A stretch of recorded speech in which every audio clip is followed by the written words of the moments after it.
Hello, everybody, and happy Easter. I'm Stetson, and I'm so pumped about what's to happen. But before we get started, there's only one thing you need to know. You need to know that Easter Jam is for everybody in your family. So if you're a teenager, this is for you. You too, college students. And if you're a younger kid, get ready. We're about to have some serious fun, and we need you to lead the way. Adults, buckle up. This is Easter like you've never done it before. No matter who you are, we want you to know that Easter Jam is for you. The only way not to have fun is to not participate. So look around. Is there anyone missing? If so, hit the pause button right now and go get them. We're getting started in 3, 2, 1.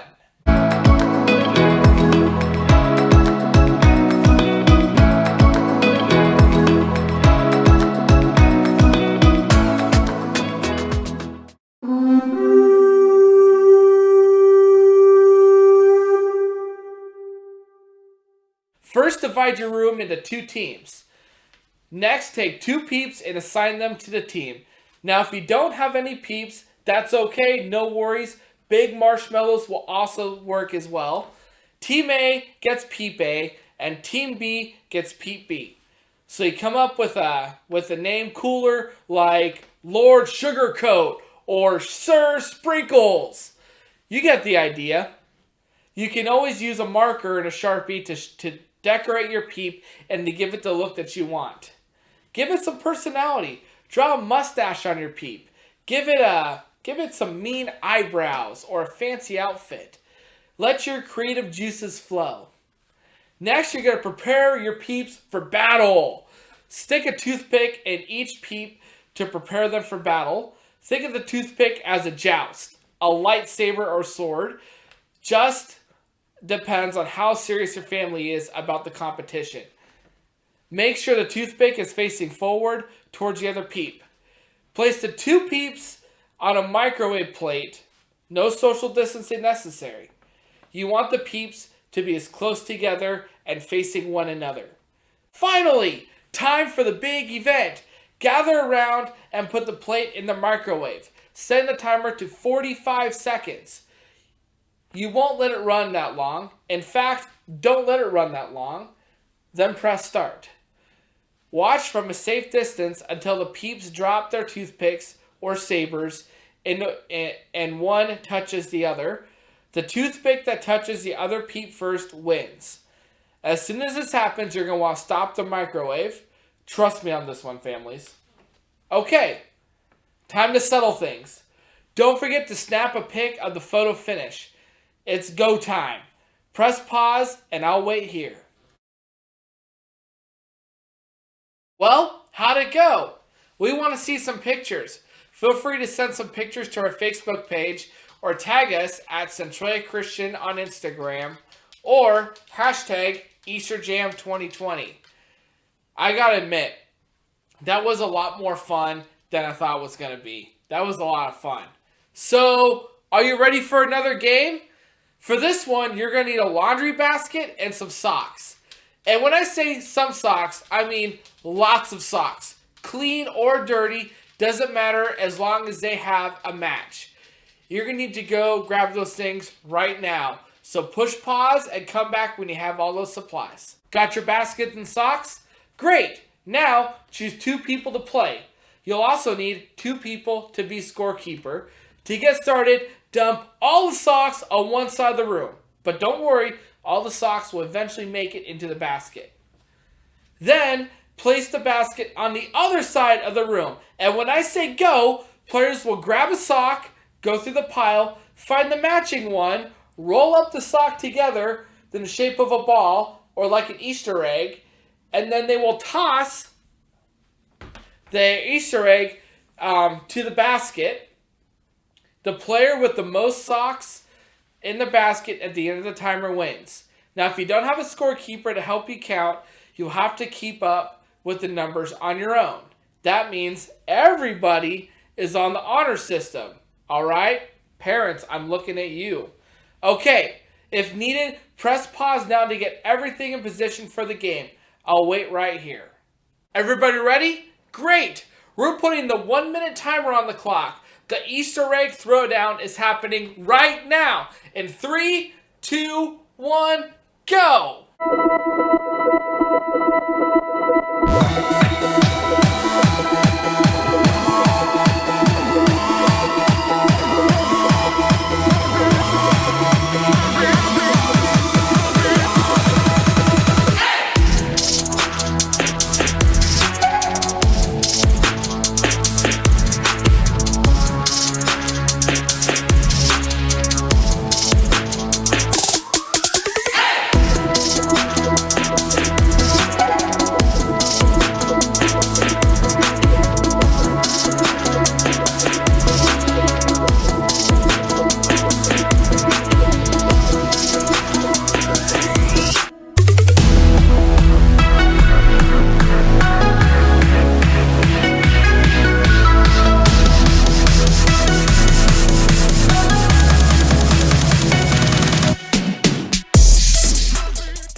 Alright, families, come back over here. Who won?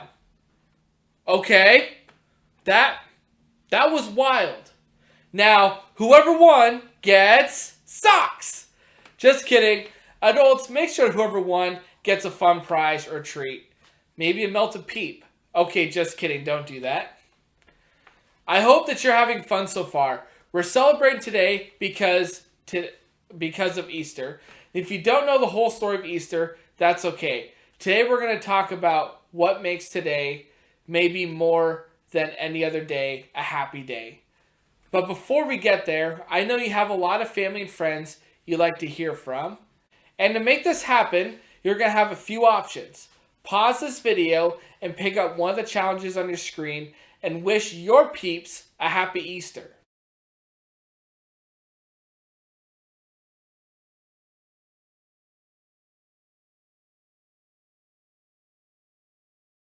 You know, even though we're celebrating a little differently than we have before, that's okay. Because Easter is still happy.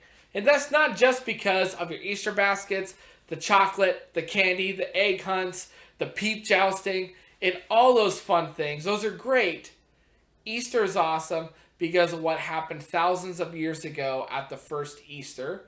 It's the world's most powerful story, yet it's so simple. So simple that it can be told with laundry. In the beginning, God created everything. He formed people in His very own image. But then, we turned away from God. Sin entered the world, like a dark stain. Still, God loved us so deeply that He made a plan to rescue us. At just the right moment, God sent His very own Son, Jesus, to live among us. Jesus healed hearts and minds and bodies. Thousands gathered to hear Him teach. Instead of giving lots of new rules, Jesus turned things upside down by making it simple. Love God, love others. After 3 years of traveling and teaching, Jesus and His disciples entered Jerusalem to celebrate the Passover feast. Huge crowds gathered to welcome Him. But while the crowds cheered for Jesus, the religious leaders made plans to arrest Him. He was turning their world upside down, and they wanted Him gone. As Jesus celebrated the Passover meal with His friends, He told them that He would be leaving, but would return. His friends didn't understand. That night, one of Jesus' followers, Judas, led soldiers to arrest Him. The religious leaders gave Jesus a fake trial and then sent Him to Pilate, the Roman governor, who could have Him killed. Pilate found Jesus had broken no law and tried to release Him. But a mob called for Jesus to be killed. Pilate gave in and handed Jesus over to the Roman soldiers.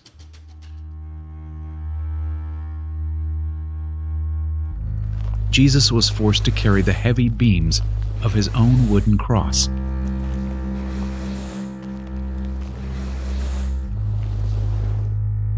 On a hill called Golgotha, the soldiers nailed Jesus' hands and feet to the rough wood. The soldiers and people who passed by laughed and mocked him. But from the cross, Jesus asked God to forgive them. Finally, Jesus called out, "It is finished." Then he died. The earth shook. Rocks split open. Even the soldiers cried, "Surely he was the Son of God." One of Jesus' followers took his body and placed it in a tomb cut from the rock. A huge stone blocked the entrance. Jesus' friends were devastated. They had believed that Jesus was the one God promised, the one who would rescue them, but now he was gone. Their whole world had turned upside down. Jesus' friends stayed hidden in fear for 3 days. But early Sunday morning, Mary Magdalene, a close friend of Jesus, hurried to the tomb. She planned to anoint Jesus' body with special spices. As Mary neared the tomb, she saw the stone had been rolled away. The tomb was empty. Mary turned to see a man standing near. She didn't recognize him until he said, "Mary." It was Jesus, alive.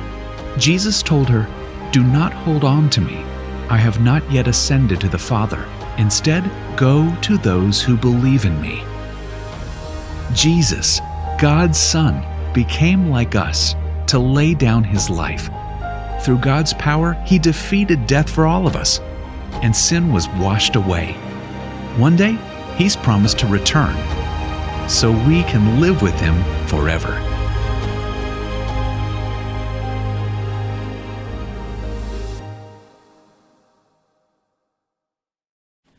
Wow!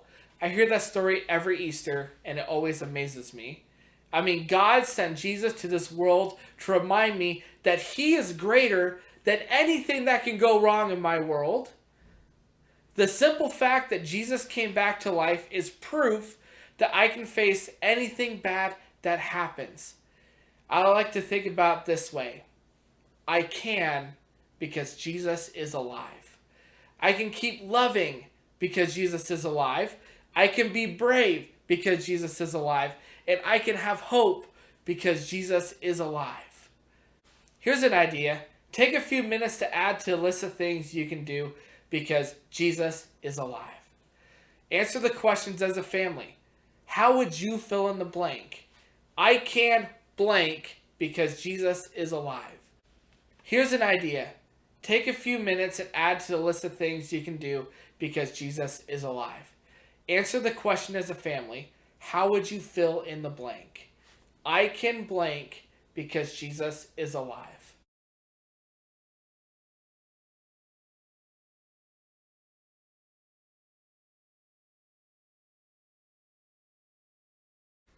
Awesome. You know, I love conversations like this because it reminds me that I can trust God no matter what is going on because of what Jesus did for me. And I hope that's the same for you. And I hope you get to spend the rest of this day making fantastic, wonderful memories with your family. But before you go, I have one more challenge. And I want you to find the most technologically advanced person in your household. Maybe it's someone young. Maybe it's a parent. Maybe it's a teenager. Whoever it is, find the most technologically advanced person. And I want you to go outside after the show is done and take a family picture. You could be in your pajamas. You could be all dressed up. You could have silly faces on. You could have serious faces on. You could have bunny ears on each other. You could have all sorts of fun different filters. Take a picture that represents your family.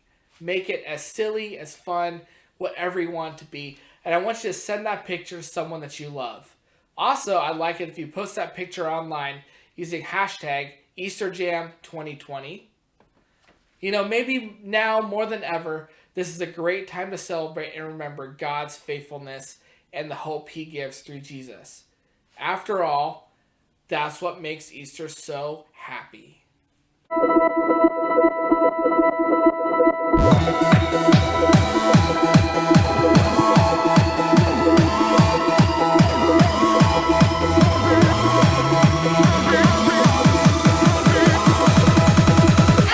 The greatest day in history. Death is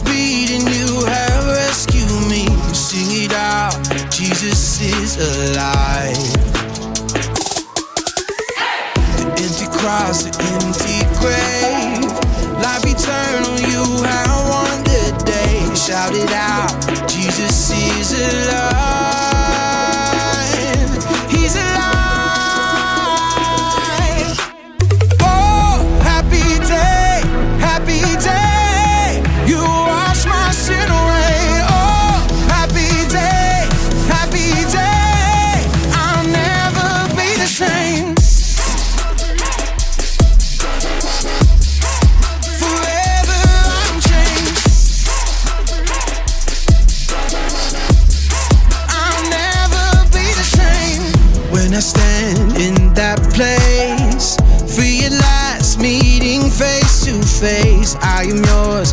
Jesus, you are mine. In this joy, perfect peace, earthly pain finally will cease. Celebrate